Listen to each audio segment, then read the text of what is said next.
I'd like to make. Twice a year, there's a meeting of the Council of UC Emeriti Associations and UC Retiree Associations.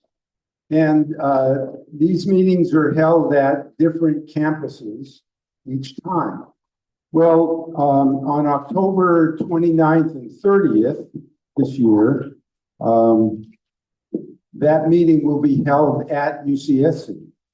I think it's been, what, 8 years since we've had it here? Anyway, it's been some years. We could really use some volunteers to help out with that. Help with reading attendees. So when they arrive on campus, most of them will be bused from downtown where they're staying at a hotel up to campus, and this will all be held at the University Center. So when they come, they sort of need to be checked in and given some instruction about where to go. Pretty easy job. At 4 o'clock on the first day, there will be a series of walks through the campus, and quite a few people have signed up for that. And so if anybody would like to volunteer to help lead or participate in one of these, that would be great. There may be need for some assistance with Zoom. So the meetings are all hybrid. So people are here, but the ones who can't make it are present on Zoom. And there tends to be a need for help. And during question and answer periods, we need people to help with moving microphones because since it's hybrid, one has to speak into a microphone or the people who aren't in the room can't hear what they're saying. So if you'd like to volunteer for any of that for as little time as you want, that would be really helpful. Anyone who volunteers will be welcome to free lunches or a free breakfast on the 30th.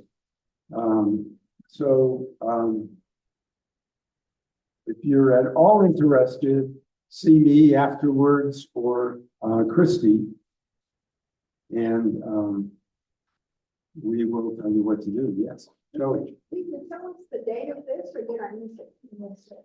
Okay. Say again the date. October 29th and 30th. Right. And people will be arriving on campus at University Center around noon on the 29th. And so there'll be an afternoon session following the walks and tours. And then there's a morning session that starts around 8 or so, 8 or 8:30. And that goes to about noon. There's breakfast for people there, and then there's lunch at the end. And then people leave after that. Yes? Other than just coming and talking to you, could you also put a list, a piece of paper for who should sign up? Yes. You'll probably be busy with more than one person. Christy will do that. Okay. Thank you. Any other questions? Okay, well, so it's a pleasure to introduce today's speaker. James Doucet-Battle is an associate professor in the Department of Sociology, and he's a co-director of Science and Justice Research Center at UCSC. He got his degree, his PhD in medical anthropology from University of California, Berkeley, and from University of San Francisco.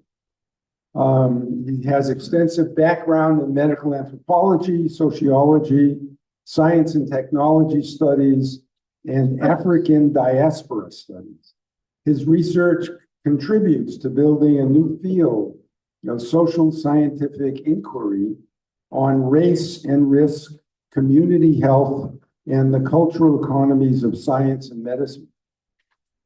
So the title of his talk today is Manifesting Our Metabolic Destiny on Horticide, Technology, and the Future of the American Body.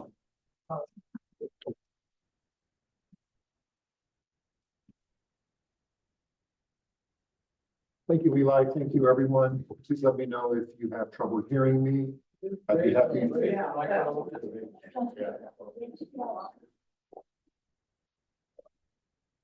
How's that?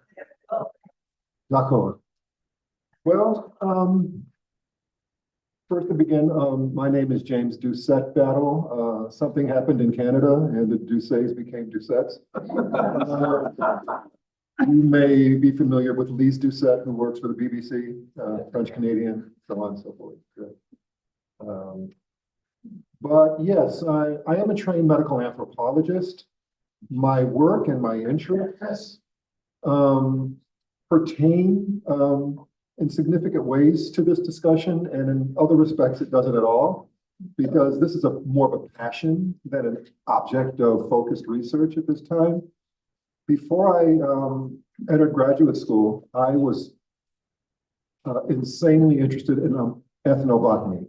I wanted to know how different cultures and societies looked at plants, looked at healing, and interacted with nature. But I learned that ethnobotany requires and has still struggles to achieve any sort of theoretical unity, because it has to take into account so many different epistemic and conceptual notions and ideas from the respective societies that they work with. So ethnobotany is a discipline still searching for theory in a way. And then ethnopharmacology tried to bridge the gap. But I think in the 21st century, we see how the pharmaceutical industry has become its own form of sovereign power, and the native over time has become increasingly irrelevant. And it's those sorts of similarities, disjunctures, and junctures that I'd like to bring into this conversation today. Hopefully, the conversation will be coherent and cogent. Now, to begin, here's the outline of this adventure, this hopefully generative conversation that we're going to have today. I'm going to try to keep my remarks to 45 minutes or so we have time for Q&A. And I'd like to begin with an introduction. How did I get involved with this topic of horticide? I should have called it aboricide, the killing of trees, particularly fruit trees. This is the topic of the conversation. Going to go to the beginnings of it and tie the introduction of my background with the second point of the Sullivan-Clinton campaign, if you may have heard of it. And I really, really welcome your comments and your questions. I know that there's a broad range of expertise in this room, and I'm really excited to share it. So for the historians out there, please keep me on point. For those of you who are working in plant ecology and so on, also, please, I welcome your comments and questions. Manifesting our pomological destiny is the third point. Pomology is the science of fruits. Arboricide, I'll be looking at Silicon Valley as the second case, and then bringing it more locally to the Paro Valley and Santa Cruz. And then I want to cause a little trouble here and interrogate the ways in which fruits have been hacked, the ways in which they've become increasingly alienated, particularly from our children, and how changes in the ways in which we move and don't move, the increase in sedentism, the ways in which the pandemic has exacerbated these tendencies, and how technology has amplified them, have had effects on the social body, the social metabolism of the US American body. And then, is there a way to resist this? Is there a way to decolonize the orchard and think differently about equating fruit justice with health justice, medical justice, and social justice? And then I'll end with some final thoughts that I hope are provocative and stimulating of future conversation and questions. Okay. I was born in Rochester, New York, in Western New York, beautiful place, beautiful summers. The winters are a bit rough, but it is a beautiful area. And I grew up in a neighborhood like many marginalized communities in this country in urban areas where there are old growths of fruit trees dotting the neighborhood. Since we have a more mature audience here, I think that most of you grew up in areas and in places where climbing fruit trees and skimming fruit was part of the childhood. And we loved when the seasons changed and we could go around picking fruit and invading our neighbors' yards and doing all sorts of mischievous things with those fruits. In my neighborhood, we had old growth cherry trees, plum trees, pear trees that just bore each year in abundance. And throughout the family, we had pear trees that gave up wonderful fruits. The golden delicious apples in the eastern part of the US, I think, are superior. And we just had a wonderful time with those fruits. But the neighborhoods began to change. I come from a city that was pretty much destroyed by Eastman Kodak Company that thought that we were going to be using film in our cameras forever. And even though they invented the digital camera, they decided not to invest in developing it because they were making so much from their film business. So it wasn't about the inability to adapt, it was about the refusal to adapt. And I think that's a subtext here in this conversation today, is about how do we adapt to social change, to environmental change, to economic change. And in this article by Shaka Senghor, he's talking about the ways in which the rise of the Rust Belt, deindustrialization, the loss of jobs, the rise of crack cocaine, the introduction of crack cocaine into these neighborhoods, and mass incarceration in its wake, change of the social and the horticultural field in his neighborhood. How the demands, the challenges, the stressors that people were experiencing caused an erosion of social trust. The ways in which children were preoccupied more with where their parents were and what their parents were doing than this free-ranging exploration based in the support and security of the family that had existed before, that allowed us to jump in those fruit trees, to invade neighbors' properties and still be welcomed in a somewhat conditional way. Those times had changed. And he's looking not only at the death of these fruit trees, but the death of the social space in which those fruit trees existed.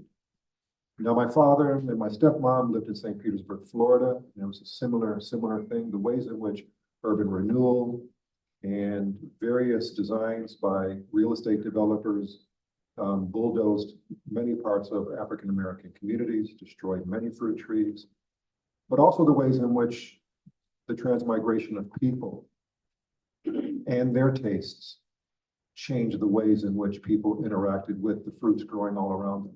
So my brothers and sisters, they gloried in the mango trees, the Suriname cherries, the lychees, but my father and my stepmother walked past all of the falling avocados to go into the house and eat that Southern Georgia fried food. So how does taste, as Pierre Bourdieu wrote about, how does taste change? How does it rank the ways in which we impute social value onto the thing or onto the item of diet that is valued in some ways differently than in others? So my book project, Sweetness in the Blood, Race, Risk, and Type 2 Diabetes, in a sense, grew out of this childhood in which sweetness and social cohesion went hand in hand.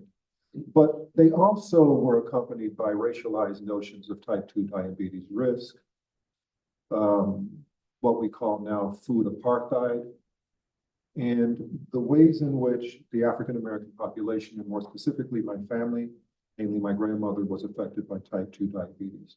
So my family comes from Southwest Louisiana, my mom's side. They were sugarcane farmers during Jim Crow. So this whole notion of sugar and sweetness, and sugar as a metaphor for type 2 diabetes, formed a generative foundation for my research and my foray into type 2 diabetes research. But over time, I found that a project that began looking at diagnosed type 2 diabetics in the African descent community changed into a research project looking at risk and racialized risk. And this was enabled by the advances in genomic technology. In 2011, the price of sequencing a human genome dropped precipitously. And all of a sudden, we had new narratives emerging about risk, about ancestry, that took us further back in physiological time, took us beyond physiological time into ancestral time. But somehow we couldn't shake the notion of dragging notions of race along and attaching them to questions of ancestry and risk. So that's what my book in large part dealt with. So this thing called sweetness, the taste that we all naturally gravitate to. Sidney Mintz's classic Sweetness and Power greatly informed my work. If you haven't read it, I strongly suggest that you do. It's a thin volume. And I think as many of you know, sometimes thin volumes carry greater theoretical and scholarly weight than some of these thicker tomes. And it helps to situate this question, this historical intensification of sweetness and sugar in modern societies, the ways in which it changed nutritional destinies, the ways in which it created new markets and new forms of wealth, and the ways in which it created new forms of power and expressions of power throughout the world. And one of those things was in the formation of racial categories. So the leitmotif of the book is William Blake's engraving, Europe supported by Africa and America. And this is, I think, really generative to help us think about the ways in which indigenous and African descent bodies have helped to create and produce and reproduce and care for the North Atlantic body as it traversed the world and created settler colonial projects throughout the world. So we have America, on the right, we have Africa on the left, bound together by a woven strand of tobacco. The bracelets on their arms signifies their servitude to Europe. And what's interesting here is that Asia is missing from this equation, the birthplace of sugar itself. And I just found this to be extremely generative to my work. So putting on the eyes here. So fruit trees link minoritized spaces. James, move the mic. Oh gosh, I should just hold it. So fruit trees link minoritized spaces to the past and the present. In Western New York, there's this history of fruit cultivation among the Iroquois Confederacy, the Seneca, the Cayuga, the Onondaga, the Mohawk, the Oneida, and the Tuscarora. Apples, peaches, plums, pears, cherries were brought from Europe. They rapidly spread throughout temperate zone America. They were exchanged with Native Americans who also passed along their knowledge of the native fruits, mostly berries, that existed in North America at the time. And this was a two-way exchange of knowledge. But the Six Nations made a tragic and fatal mistake.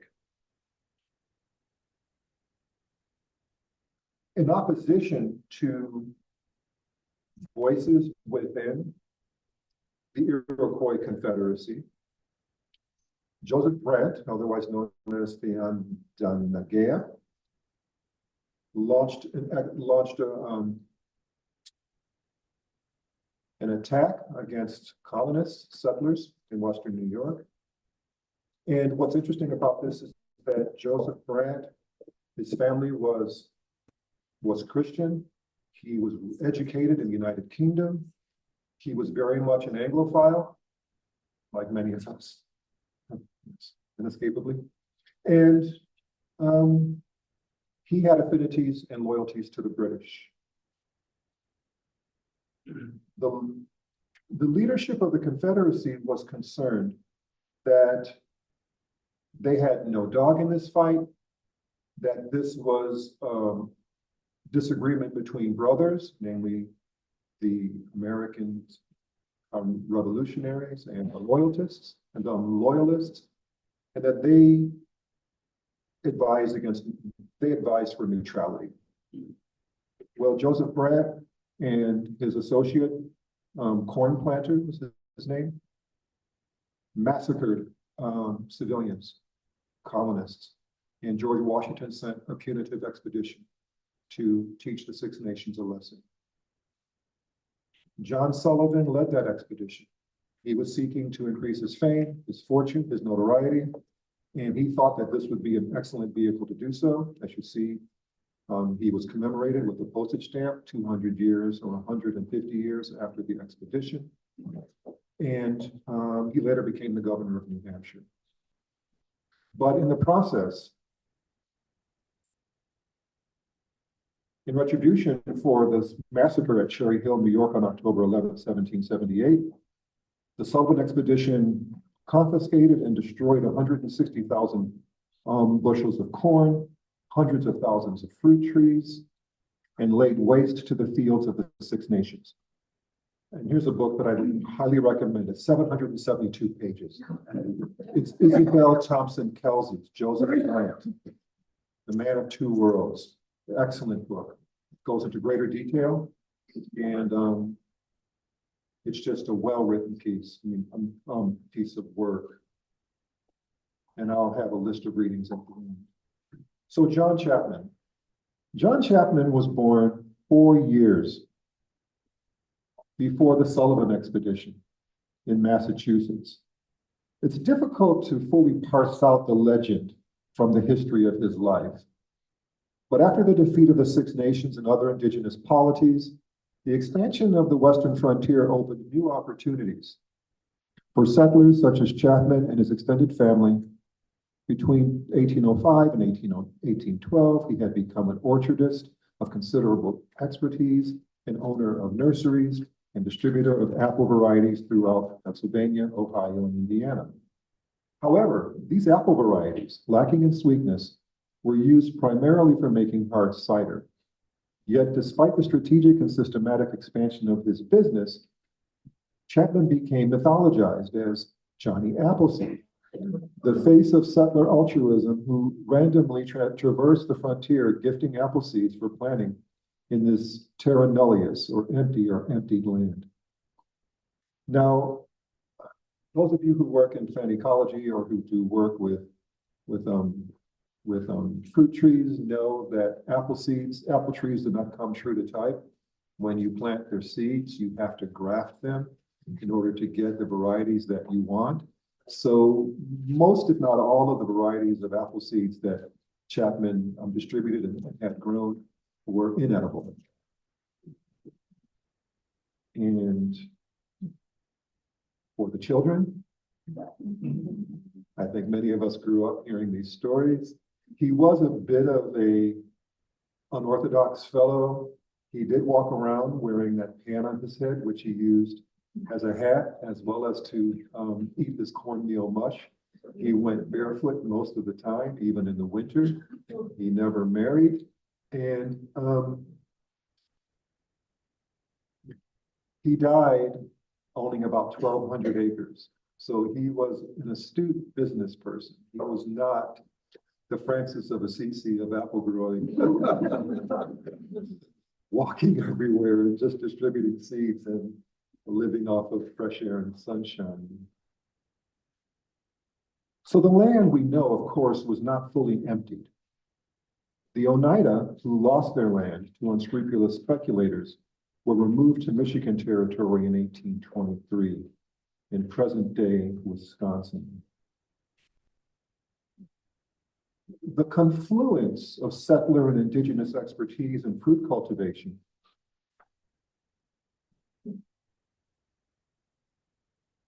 which expanded westwards, occurred quite obviously on and across both sides of the border, culminating in the temperate zone rainforests and valleys of the Pacific Northwest. In present-day Washington and British Columbia particularly.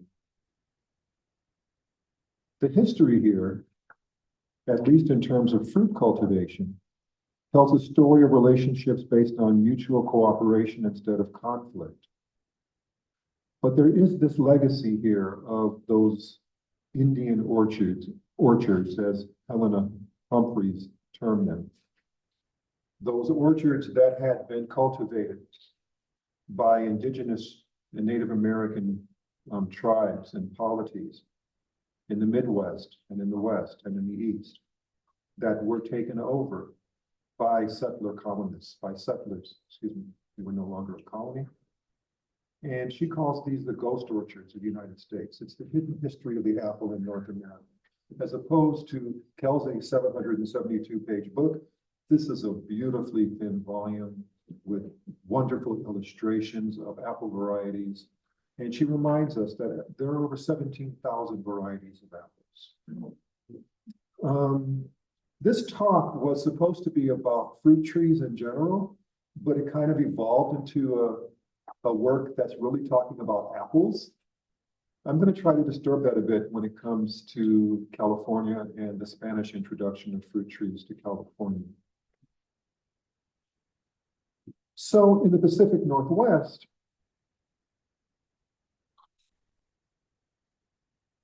the legend of Johnny Appleseed made for heroic myth in the eastern U.S. and with the United Displaced, apple trees were grown first in Vancouver, Washington. And they were coaxed into growth by the Hudson Bay Company's chief factor, John McLaughlin, gardener Billy Bruce, and chief trader Pierre Crusola Pombra in 1826 to 1827. And I mention this because they record that when they grew their first apple tree, when they planted it, when it first bore, they only got one apple out of it. And the following year, they got several dozen. But that first apple was treated like a solemn ritual object. And it was sliced into innumerable pieces and distributed to all of those gathered. And they consumed that apple as if it was the host. All that was missing was the wine. Well, I'm sure they had wine. Cider from further east, most likely.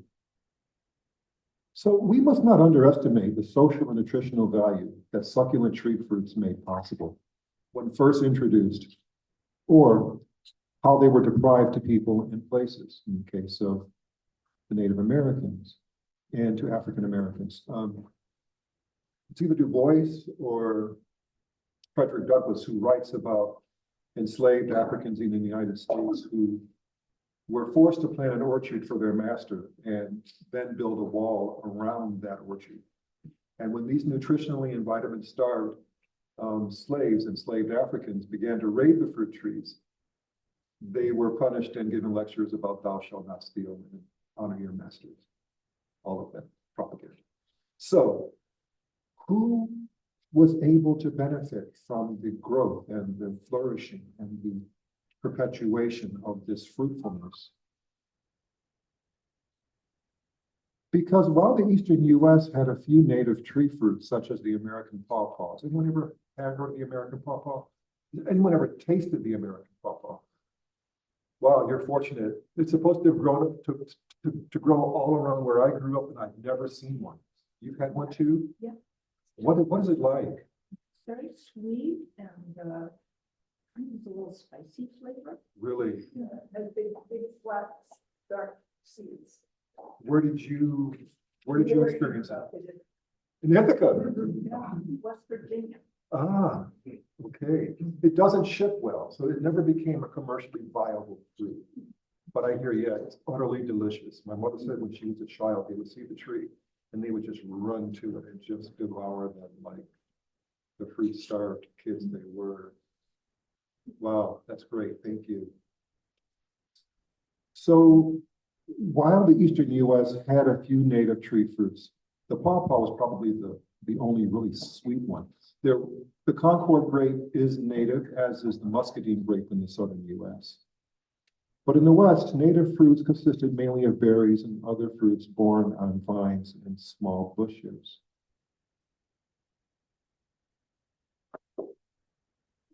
Case 2, the Silicon Valley. In California, the confluence of Spanish colonial power greatly informed the pomological colonization of the West, the bio-labor of indigenous people, and the subsequent collision with the seemingly inexorable U.S. Anglo-American march to the Pacific. With all of our destinies now manifest geopolitically and interlinked socially, fruit cultivation took on a new life, particularly in the Pacific, especially after immigrant Japanese gardeners revolutionized horticulture in both the Northwest and in California. When I lived in Vancouver, everyone talked about, almost as if it was a sign of social status, to have a Japanese garden. Any of you who spent time up in British Columbia, particularly during what they call rhodo season or rhododendron season in May, can attest to the beauty of the work that Japanese gardeners have done in the Pacific Northwest, particularly in British Columbia. But Spanish colonization ushered in an era of orchard cultivation in California, expanding significantly after the subsequent U.S. annexation of the state, and for which it became known for. And the California is the link between these two periods. The descendants of the Spanish conquerors and the indigenous people of this land and their descendants. The rise of Silicon Valley biotech and venture capital rationalized the destruction of millions of fruit trees in the Santa Clara Valley. Please read Robin Chapman's California Apricots, the Lost Orchards of Silicon Valley. Now I have a couple of quotes.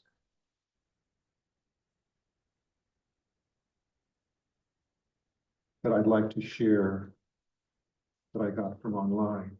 I call this How Green Was My Valley and Where Have All the Flowers Come? Take some of us come memory lane. Musically, I can remember going down Stevens Creek towards Valco and passing by the orchards there. Then the orchards became barren, then just trees, then empty fields, and now tech companies and housing. I remember that cherry orchard in Santa Clara, Sunnyvale, that's now what that became, the fruit stand and then a shopping center. One old timer told me that every spring he and his wife used to go up on the hills to look at the colors of the valley. His words, quote, "It was eye-tearing, colors beyond imagination." Then year after year, the color patches got less and less, smaller and smaller, until one year he did not go up there anymore. Not saying it's bad, but it's nevertheless a loss. And I think since many, if not most of you, have spent a significant amount of time in the area, I think you can attest to these changes that we've seen. I don't know if any of you remember the avocado tree that was planted behind City Hall in downtown Santa Cruz. It's gone. But when I first came here, I remember going there and scanning avocados. It was like I'm in paradise. And then, particularly coming from the frozen tundra of upstate New York. And then in visiting friends in Palo Alto, I think many people don't realize that some of these small homes that are now selling for $1 million plus were once orchard houses in the middle of fields that got built up and built around by new developments over time. A good friend of mine was living next door to a Nobel Prize winner in physics, and they were both living in orchard houses in Palo Alto. So there's that imminent history here in terms of space, in terms of architecture, in terms of lives lived and forgotten.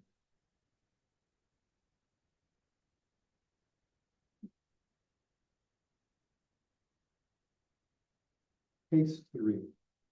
Well, first of all, I want to show. This is the aguacate, the avocado tree in Mission Santa Cruz, planted by the Rodriguez family, circa 1920s. It's one of the oldest avocado trees in California. The avocados are extremely small, big seeds, but they stand as a living legacy to the settlement of Santa Cruz, the mission itself, the changes in power and sovereignty, a certain erasure of the indigenous presence. There are no indigenous California foods that have been adopted by us and have become part of our daily diet. So we're not eating acorns, we're not eating these other things. The other thing that I found quite interesting about the mission is the way in which mission life changed the physiology of indigenous people. Spanish friars in the missions, particularly in Southern California, were perplexed as to why the Native Americans living in the missions, relegated to the missions, were becoming obese, depressed, and in general bad health, without taking into account what had just happened to them, the change in the diet, the increase in sedentarism that mission life required. I don't know if you are aware of this, but indigenous people living in the missions were referred to as neophytes. So they were part of this ongoing development project to create a different type of Christian Indian or Native American in the image that the Spanish desired. It took away their autonomy, their ability to roam freely, to burn those calories, something that I think a lot of us are dealing with now in the technological moment of the iPhone. And we're seeing it in our kids and in our grandkids. The ways in which our relationship to nature changed. So Bruno Latour wrote a great book called The Politics of Nature. And he argued that nature is a political projection of culture onto the environment. And when we look at it that way, particularly from the perspective of ethnobotany, we're dealing with all of these different visions about what nature is, how it should look, and how it should comport itself in producing the type of human beings that we see as rational, as healthy, and as civilized. So,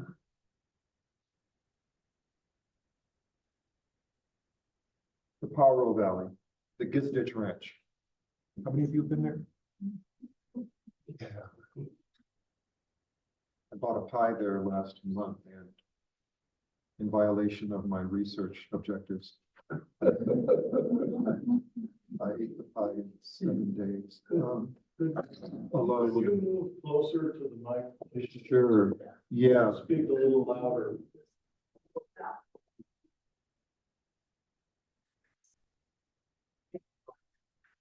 Hold the mic, eat the mic. So, yeah, the Gizditch Ranch is a operation that reflects the ways in which these changes have occurred, not only in the Pajaro Valley or the Santa Clara Valley, but in many, if not most of the valleys in California. In 1909, the Pajaro Valley had 14,000 barren acres of apples, roughly 1 million trees, producing 2.5 million boxes for 40 packing houses. In 2013, Santa Cruz County had just over 2,000 acres in cultivation, third behind San Joaquin and Sonoma counties. And most of this decline has happened in the past 30 years. Excuse me. Now, what's keeping the Gizditch Ranch going is its relationship with Martinelli's juice, apple juice. Their Pippin apples give Martinelli's that taste profile that gives Martinelli's sparkling apple juice that distinctive flavor, and Martinelli's cannot do without it. So they purchase upwards of 95% of all of Gizditch Ranch's apples every year.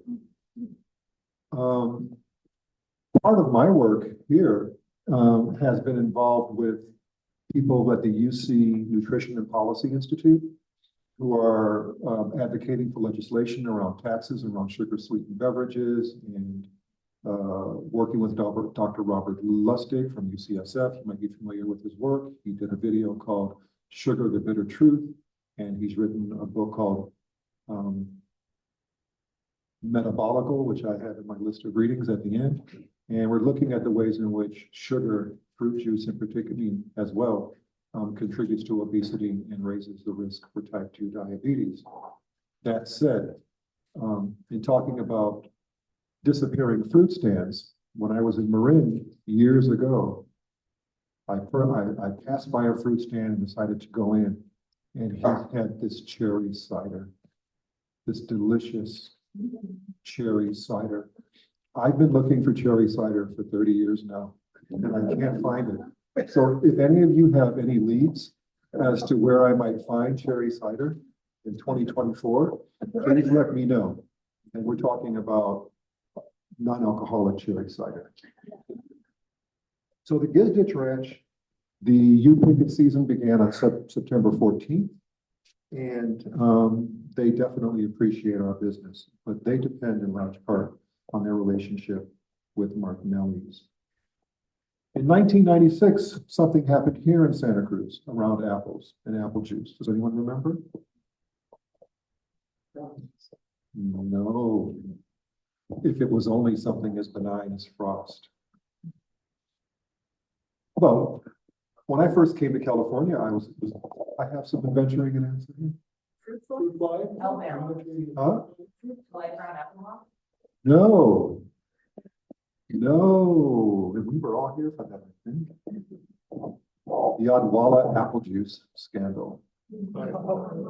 When I came to California, once again, I thought I was in paradise. I could go to the health food store and buy raw apple juice.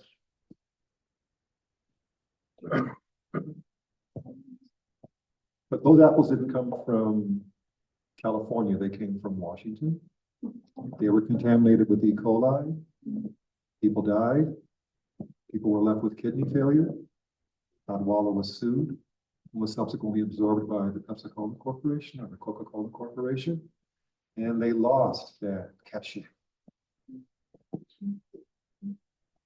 So they had to pasteurize their juice because apple juice is too alkaline to kill these things. Orange juice, you could probably get away with it, but not apple juice. And Odwalla is no longer in business. They have now receded into the annals of history, and we don't talk about Odwalla juice much anymore. And it used to be the thing, right? For sure. How quickly we forget.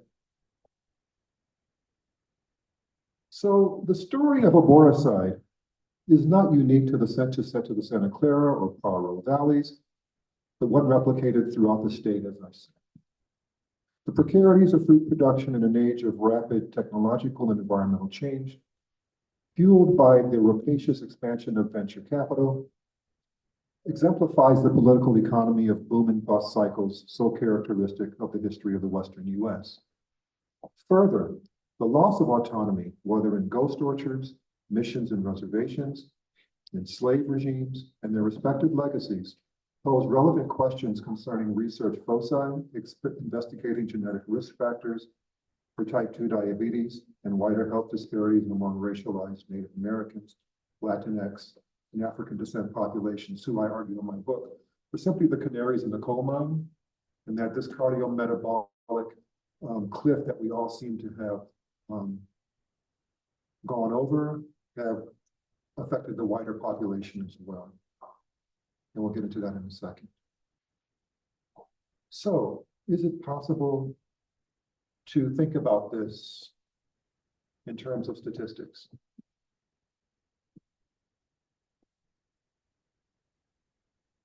The CDC is measuring fruit, vegetable, and sugar-sweetened beverage intake.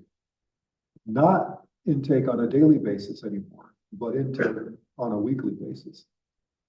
Because we know the RDA recommendations are for daily consumptions of fruit and vegetables, 3 to 5 servings a day. But it's gotten to the point where many young people are not necessarily getting 3 to 5 servings a week. And alongside of it, there are increases in sugar-sweetened beverage intake among young children. Even in Mexico, for example, Coca-Cola has become a cultural staple. Agua frescas are consumed, of course, but Coca-Cola has taken on a social value all its own. And I talk to my students about that, and we see videos about it, and they talk about the ways in which Coca-Cola is valorized in their lives. Now, you know, we're all people of a certain class here. We live here, we read a few books, and we know how to eat a certain way. Yeah. But I like to ask my students, okay, you're you're conducting a fieldwork project, and you're in a developing country, and you're trying to establish rapport in the field. And you visit a home to speak to a family. And someone emerges from the kitchen, proudly bearing a tray with 4 or 5 glasses and a bottle of Coca-Cola. Will you drink the Coke? Any anthropologists here? How many of you would drink the Coca-Cola? You're welcome. I was going to say you're welcome to join the AAA anytime, but with the bourbon, you are automatically a member of the AAA. Yes, but the students have problems with that. They're younger, they have new food ideologies that they're adhering to. They're trying to find out who they are in relationship to food and consumption and capitalism. And we talk about that. We talk about that. So the social value of the thing, of the item, and by the thing, I'm referring to Arjuna Potterai's article, The Social Life of Things, and Vandergeest, Harden, and White's article, The Social Lives of Medicines.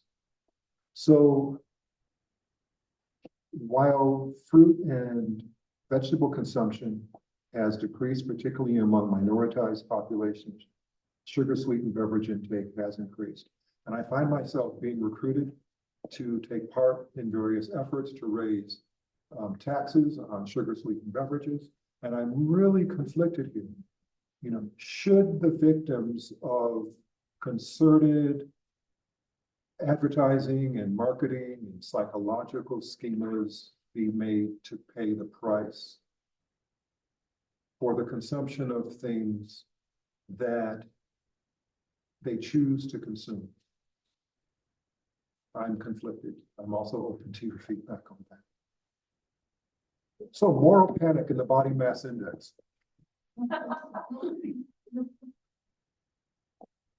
You may be aware that just last year,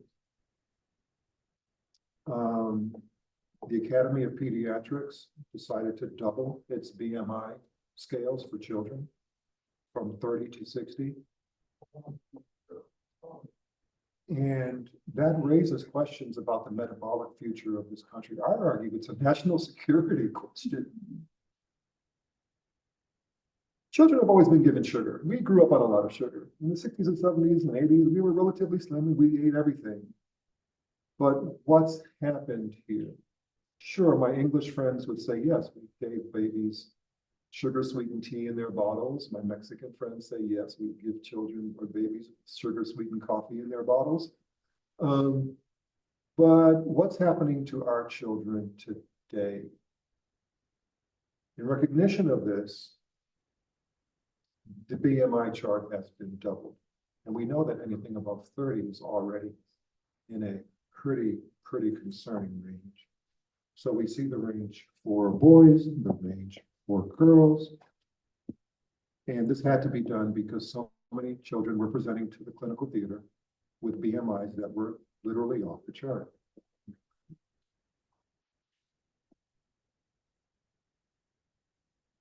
So fruit recognition, access, and consumption vary across social and economic strata and racialized demographics. The majority of children in the US do not consume the recommended number of servings of fresh fruit on a weekly basis. Fruits are often hacked, to use my colleague Julie Guthman's term, and hidden in processed foods, drinks, nutraceuticals, and food-based supplements.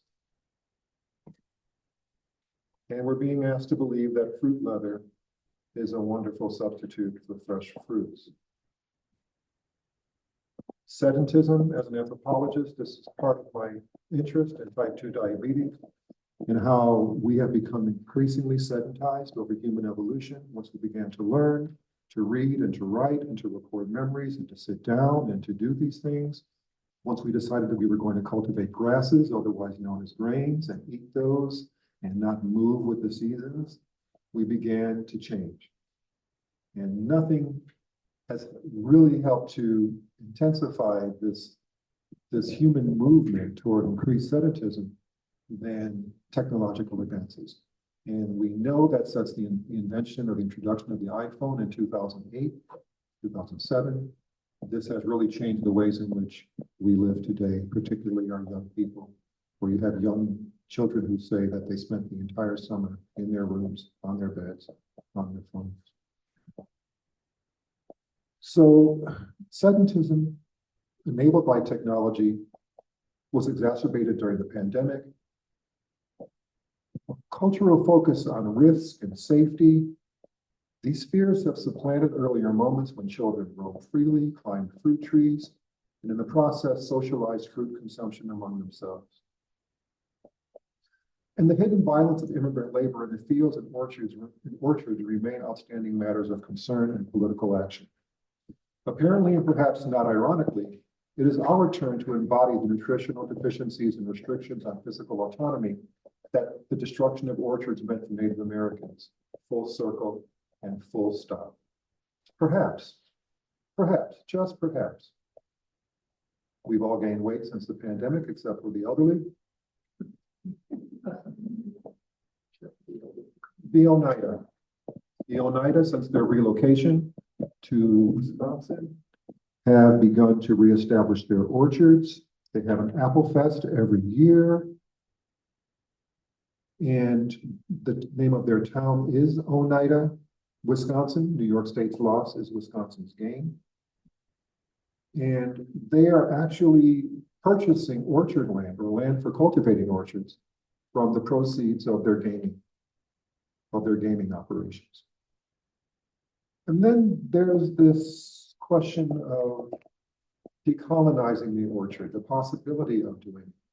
There are orchard projects all around the country, in Philadelphia, in Boston. That group is called the Boston Tree Park, and the Portland Fruit Tree Project. Seattle has a project called City Fruit. LA has a collective called Fallen Fruit. And these groups are advocating for the legalization and promotion of public fruit tree planting and access. City planners, when posed with the questions as to why more fruit trees are planted, are quite defensive. They talk about fruit trees attracting pests, that they damage cars. I mean, they're not coconuts, right? Which is why they clip coconut trees in Florida. That's the argument. And that fruit trees are problematic because the distance between sidewalks and the streets are too narrow to actually allow for the healthy cultivation and growth of fruit trees. But these groups are arguing against that, and they're arguing for different thinking around the ways, innovative thinking about the ways in which public spaces are innovated, conceived, and designed. So fruit trees symbolize an important semi-permanent connection and a more sustainable commitment to environmental stewardship, often missing in cash and annual food crop reduction. But the politics of nature that I referred to as a cultural projection of power onto the environment carries with it ongoing contestations and strategic alliances with ever-shifting allegiances. Therefore, restoration of indigenous expertise and egalitarian forms of exchange require more than recognition of land sovereignty and relationships to the land. Similarly, this connection and commitment should extend to those neglected and often bulldozed urban areas of legacy fruit tree stands. While farmers markets exist thankfully, but often cost prohibitively in an increasing number of urban and in many cases gentrified spaces, public fruit actualizes a democratic right to unimpeded nutritional access, uncommodified by capital, and which serves as a means of social reconnection and community building. So, to conclude, I argue that justice as an aim and as a claim depends on our shared right to the fruit, the whole fruit, and nothing but the fruit. Thank you very much.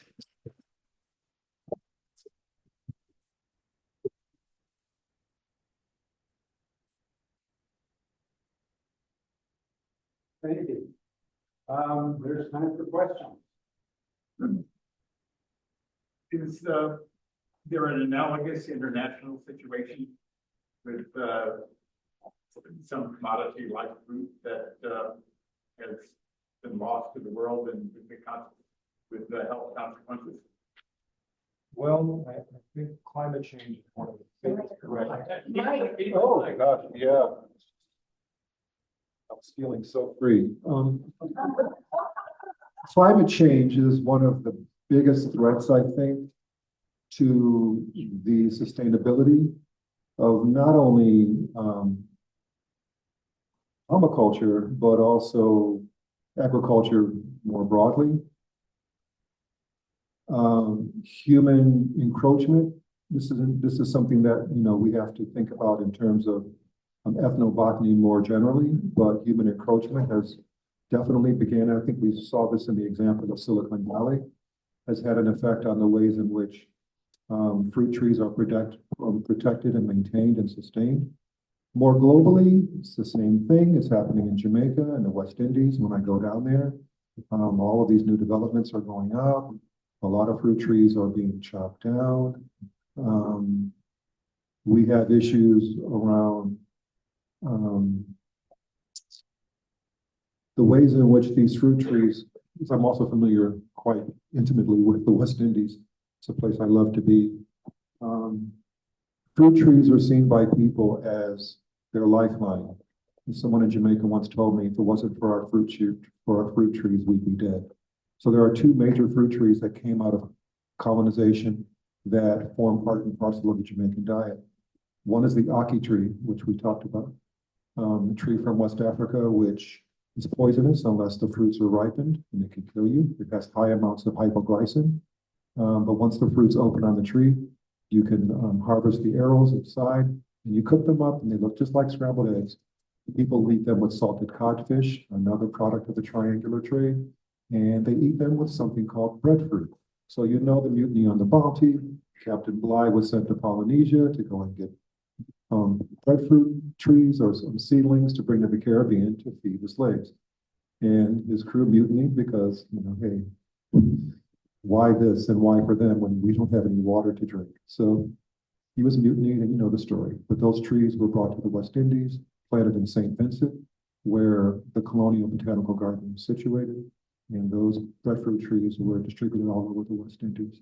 And they became part and parcel of the culture and the life. So yes, they do exist in the hurricane zone. But when those trees are knocked down from hurricanes, they have root vegetables in the ground, which they appropriately call provisions, yams, sweet potatoes, cocoa yams, and so on and so forth. So it's the ways in which indigenous and native expertise around these plants can teach us a lot about sustainability and survivability. And a lot of that knowledge is being lost as more people in the Caribbean, particularly young people, are more concerned about who has the best KFC than indigenous crops and things that they grew up with. People who used to drink herb tea in the morning now have to go out and make money because their kids want Ovaltine. So this is being replicated all over the world. Thank you. I've just returned from almost 2 weeks in Peru, and the thing that stood out to me the most, what you're talking about, only the opposite. Peruvians in both the Selva area, the jungle, as well as down in the mountain area, tend to be not just acknowledging the wealth of plants that they have, but they're educating their young people. There are programs. Fujimori did a lot of things, but one thing he did do is he placed an elementary school in every village. Sometimes villages are only maybe 3,000. And there are NGOs that the government is supporting in a way to try to provide information to young people and literally labeling the plants use and how you mix certain plants to get high protein diets. Canola, as we take sort of the kind of the hippie food for everything, but everybody is eating canola. And we produce canola every single day in some form. And just the idea, and it's medicine as well. But I think these people who are working on this, they all were raised in the jungle. And their rangers now, this land is protected, 250,000 acres is what we were working with. And from that, we learned how we were so uneducated about what's around us in terms of the availability of utilizing the plants that are right here. Whereas there, they were actually doing it. They're also, they've had problems with poachers and various types of things, and they have gone to the poachers and said, look, if you work for us as a ranger instead of a poacher, you will get paid as much as the poaching. So there is transformation taking place. And I think it's just, a lot of us don't know because we haven't been to those particular places.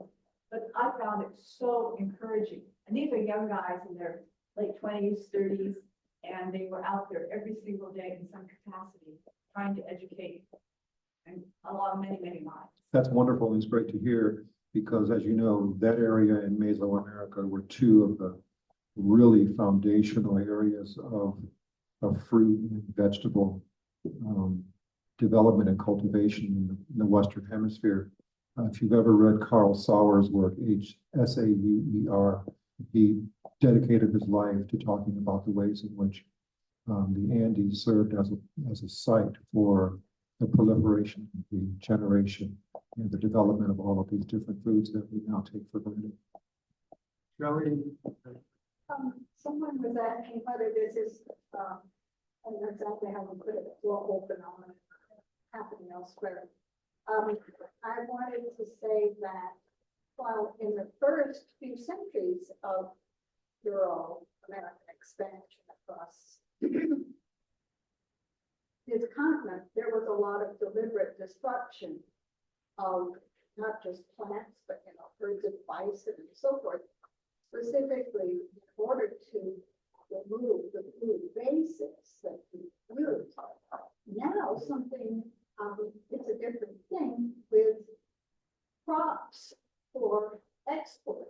So to take a simple and obvious example, the wild popularity of avocados as a health good and something to eat as guacamole during the Super Bowl, combined with NAFTA, has resulted in the destruction, well, not the destruction, actually the destruction, but the conversion of fields as people sell their fields because it's not viable to be farmers except for your own subsistence. In Mexico, avocado farming with, of course, Hass avocados, not with the indigenous ones, which don't ship well. Was taken over Mexico, and the marcos are very, very concerned. So that is just one example, but this thing of displacement of, it's like a giant enclosure movement, in which the rich own the land, and consequently people, it becomes poaching and Robin Hood and things like that, because the people who formerly were living there are no longer allowed to eat things from that area. But that's happened. I mean, think of shrimp cultivation, think of mango cultivation, think of Bristol berries in Michoacan, in which you have a displacement of the native fruits and so forth, as well as fields used for subsistence, which then make money for export. So that,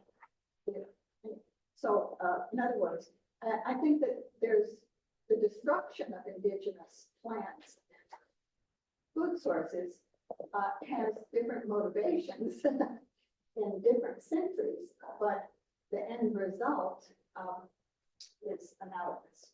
Thank you, because sometimes the terms poaching and even radial larceny don't really tell a full picture or tell the whole story about what's actually happening on for people. Same thing is happening with land that's been taken for palm oil cultivation and so on. So there were a couple more, and I'd like you to restrict it to a question for James. Time is about it. Yes, thank you. You mentioned that you don't eat any of the native foods anymore, like acorns. What were the other ones? And are they still around? I don't know. I would direct that question to Jim, since he pointed out that 70% of the plants here on campus are introduced. I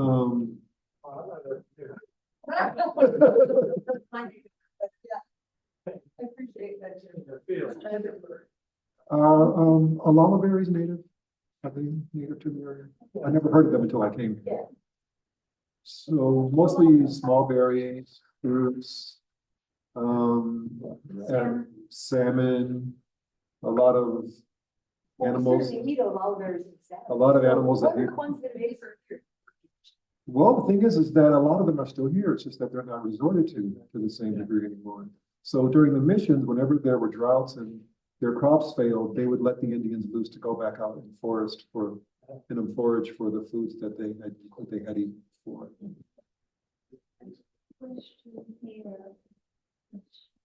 So, Ed had a question? Yeah, I have two questions. My first one, is thank you very much for this wonderful history of the fruits in the U.S. and your great encomium on the benefits of eating natural fruits. I have two questions. My first question is, I'm happy to join the crusade for eating more fruit. I love to eat fresh fruit. And I'm somewhat suspicious that my desire to do so is because of the presence of sugar, fructose in those fruits that I consume regularly. Is this a problem for me? No, it's not. Okay. The second question is, a great crusade, but could one also make a similar crusade for the consumption of vegetables? Sure, vegetables and they vary in range, you know, across the glycemic index. But no, as long as you're eating the whole fruit, that's why I say we want the fruit, the whole fruit and nothing but the fruit. It's the fiber in the fruit that helps to balance out the sugar. And that's what Robert Lustig's work illustrates so beautifully. So when we juice the fruit, when we even pulverize it and making smoothies, things change to the structure of the fiber. So yeah, whole fruits. Yeah. So one last short. There was a question here. Eli, there was a question here. Oh, Sorry, you had a question? Yeah, I mean, well, now it is only a question, so it's not a comment. In Brazil, millions of acres, almost close, fruit orchard trees were removed to plant soybean. And it was done by Chinese soybeans. So it is not the human who is only encroaching on fruit trees. It is businesses. Yes. It is the food which is taken care of. Because I saw the car drove for miles, which is also a big thing.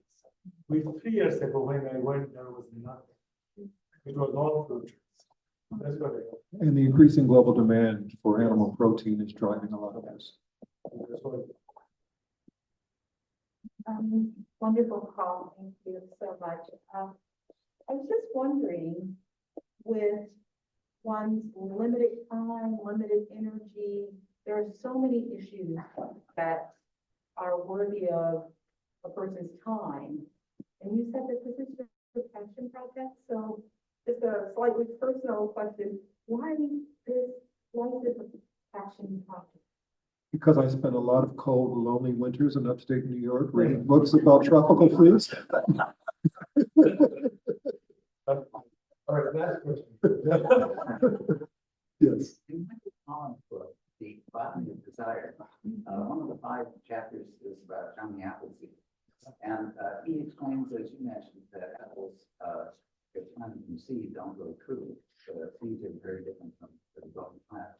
But he explained that the main purpose of those apples was not to eat. No. It was to make cider. It was to make cider. Hard cider. Yes. But that was the main source of alcohol in the whole region that Johnny Appleseed was helped receive with apples. I assume that that's the correct story. Right? That is the story. And John Chapman was actually a missionary and a Bible thumper at the same time. well, thank you.